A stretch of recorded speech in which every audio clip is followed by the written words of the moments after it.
a quienes todavía se encuentran en este recinto. Los estragos del 19 de septiembre de 2017 han sido obviamente conocidos por la sociedad mexicana. Un sismo con una magnitud de 7.1 localizado en el límite entre los estados de Puebla y Morelos, y obviamente otro que se presenta después en una réplica. Morelos, Puebla y la Ciudad de México fueron afectados de manera directa y desafortunadamente se calculan al día de hoy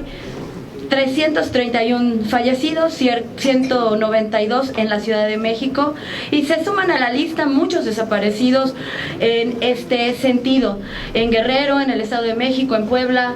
y ya cada vez más encuentran desafortunadamente más cuerpos. Se suman 45 fallecidos en Puebla, 74 que están ya difuntos en obviamente Morelos, y desafortunadamente estos estragos han generado un terrible daño. Fue un sismo sentido por más de 50 millones de personas, de ciudadanos, y que generaron muchísimos daños materiales. Estos daños de una u otra forma ya han sido integrados por la Secretaría de Hacienda, por la Secretaría de Gobernación, de Desarrollo Agrario y Territorial, así como obviamente en estas zonas ya se han empezado a evaluar los daños físicos,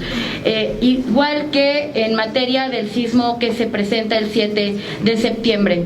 Son afectaciones innegables, con pérdidas muy lamentables en las vidas humanas, con severas afectaciones económicas y pérdidas materiales en cuestión de vivienda, de infraestructura educativa, hospitalaria, carretera, mercados, obviamente edificios, empresas y fábricas. Estas cuestiones necesitan ser atendidas, pero de manera seria y formal. Por ello creo que es fundamental que antes de que se presente el presupuesto de egresos de la Federación sea contemplado un incremento presupuestal en 2018 en etiquetados directos. Creo que es importante que toquemos el punto de que el Fondo de Desastres Naturales, o bien conocido como Fonden, tiene asignado 9,000 millones de pesos para este ejercicio,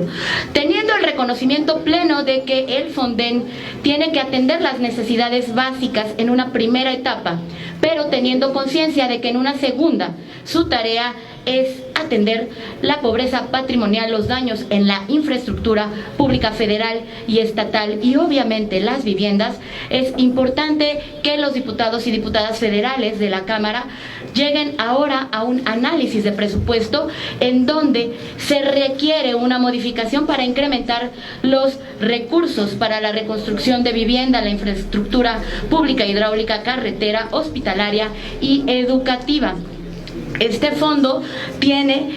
a cargo, por ley, la reconstrucción al 100% de la infraestructura federal y un 50% en materia de la infraestructura estatal. Por ello, también es importante que en concordancia con lo que establece el artículo 74, fracción cuarta de la Constitución Política de los Estados Unidos Mexicanos, el 15 de noviembre, que es la fecha fatal para aprobar el presupuesto, se genere obviamente el cumplir con un deber legal y con un etiquetado directo a los municipios afectados por estos sismos. El estado de emergencia es palpable, la solidaridad de hombres y mujeres de México ha sido innegable, pero también tenemos que reconocer que en materia de vivienda, que en materia de infraestructura, de carreteras, de infraestructura educativa y hospitalaria, no es suficiente con lo que se está recaudando. Debemos ser congruentes y realistas. Se puede etiquetar de manera directa para reconstruir estas ciudades que sufrieron desafortunadamente las mayores afectaciones, y en ese sentido es construir viviendas nuevas, infraestructura obviamente, como ya había mencionado, carreteras hospitalarias, educativas. Por ello,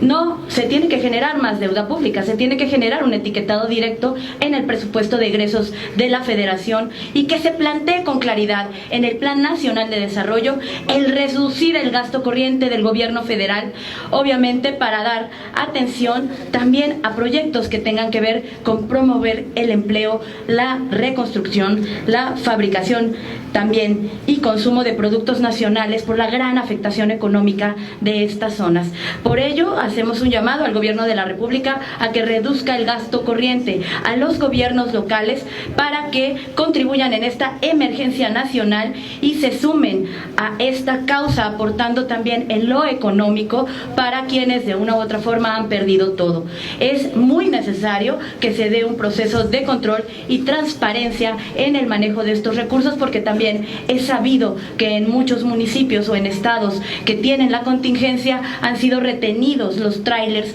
han sido detenidos con el objetivo solamente de etiquetar y ponerle nombre y apellido a los apoyos. Esa no es la tarea en un momento de desastre. Por ello, presentamos ante ustedes el anteproyecto con punto de acuerdo que exhorta al gobierno federal a reducir su gasto corriente y aportar en beneficio de las y los afectados, que también se exhorta a la Cámara de Diputados en el Congreso de la Unión a dar soluciones contundentes y reales con un etiquetado directo a los municipios que están afectados y que en el presupuesto de egresos 2018 se tenga en claridad la reconstrucción de las zonas afectadas tras los sismos del 7 y 19 de septiembre, incrementando los recursos a fondos etiquetados como vivienda de interés social, infraestructura carretera, infraestructura hospitalaria, infraestructura educativa, seguridad social, fondo de desastres naturales para todos los municipios de Chiapas, de Oaxaca, obviamente de Puebla, de Morelos, que de una u otra forma han sido afectados, de Guerrero, del Estado de México y de la Ciudad, obviamente, de México. Por eso también se exhorta a los gobiernos locales a realizar aportaciones y etiquetados directos en beneficio de la reconstrucción de las zonas devastadas. Y por último, se exhorta a la Secretaría de la Función Pública, a la Auditoría Superior de la Federación, a los entes fiscalizadores locales de los estados afectados a ejercer desde su respectivo ámbito y competencia un control efectivo y eficiente sobre los recursos asignados en el Fondo de Desastres Naturales FONDEN, para que no sea una caja chica de futuros proyectos personales, electorales o querer lucrar con el dolor de quienes hoy perdieron todo. Así que creo que es fundamental la reconstrucción de las zonas, pero con un mecanismo real que no implica desviación de recursos y que se puede dar desde la Cámara Federal vía etiquetado directo a los municipios afectados para que salga adelante la comunidad de estos estados. Es cuanto, diputada presidenta. Gracias, diputada.